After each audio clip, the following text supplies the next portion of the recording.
Magandang umaga mga kababayan. Nandito po tayo ngayon sa Candoman, Cebu City. Ngayon mga kababayan, nangyari na ang dapat mangyari mga kababayan.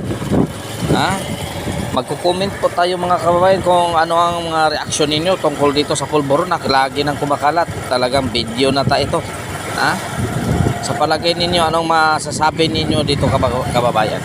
So by the way mga kababayan, kung hindi pa ka nakasubscribe sa aking channel, pasubscribe naman, palike and share sa ating video para naman padagdagan ang ating mga subscriber mga kababayan. Kung mabigat na sa iyong kalooban,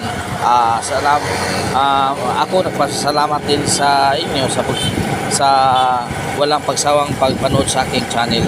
So sana masaya kayo. O kahit mabigat sa iyong kalooban mag-subscribe sa akin. So nagpapasalamat pa din ako nanood ka sa aking mga video at naniniwala ka sa aking mga sinasabi. By the way, mag-share tayo mga kabayan sa mga comment tungkol ito sa pulburon. Bakit ito na nangyari?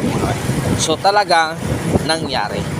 Milyon na ang mga viewers na ni-view itong mga pulburon pictures ng ating administrasyon. Ito na nangyari daw ito mga 12 years pa ang nakaraan.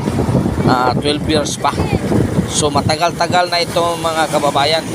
So may diferensya yata sa mga video pero hindi ito edited. Anong sabi ni Maharlika? Anong sabi ni Maharlika? Hindi lang isa na video yan. 4 yan. Baka magpagsabi kayo hindi totoo yan, video yan. 4 pa yan. Kung gusto niyo manood ng ng katotohanan, pumunta kayo ng Amerika, ipapakita ko sa inyo. Secretary Abalos, National Defense Chief, National Defense Secretary. Puntahan ninyo. Puntahan ninyo. Ito ay nakasalalay sa ating security. O bakit hindi kayo kumikibo dyan? Bakit ipagwalang bahala ninyo ito? Bakit sasabihin ninyo na ito ay hindi totoo? I-confirm ninyo, puntahan nyo ng Amerika. Puntahan nyo. Maharlika. Ikaw ay lang mo yan. Download mo lang ng 4 para makita ang katotohanan. Ang sabi ni Abalos, AI. Ma-AI mo yung video na yan?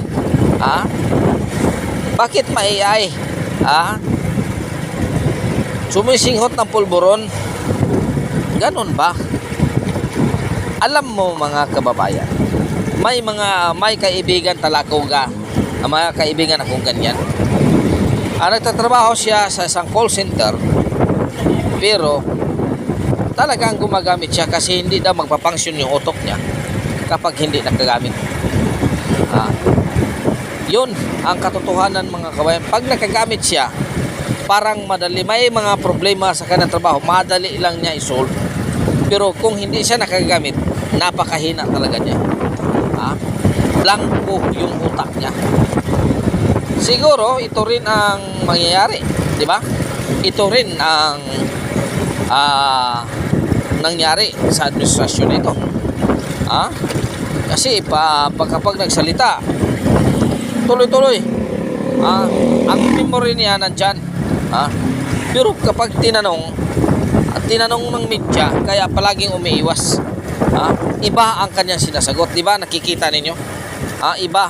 Merong tama, meron din parang malayo sa katanungan. Di ba? Nakikita ninyo yan, narinig ninyo yan na may ganyan. So ganyan mga kababayan.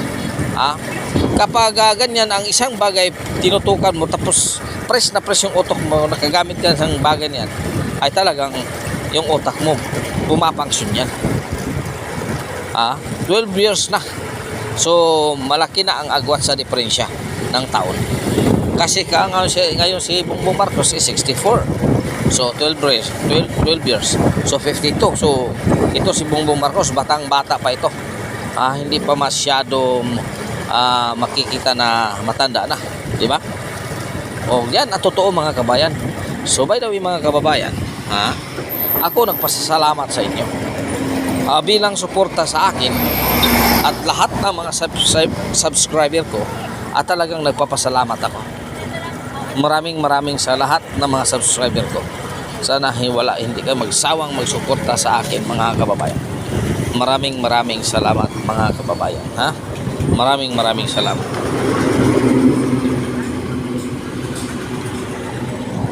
God is good all the time. All the time, God is good. So ganyan talaga mga kababayan ang mangyayari sa ating bayan. So hanggang dito na lang po. Maraming salamat.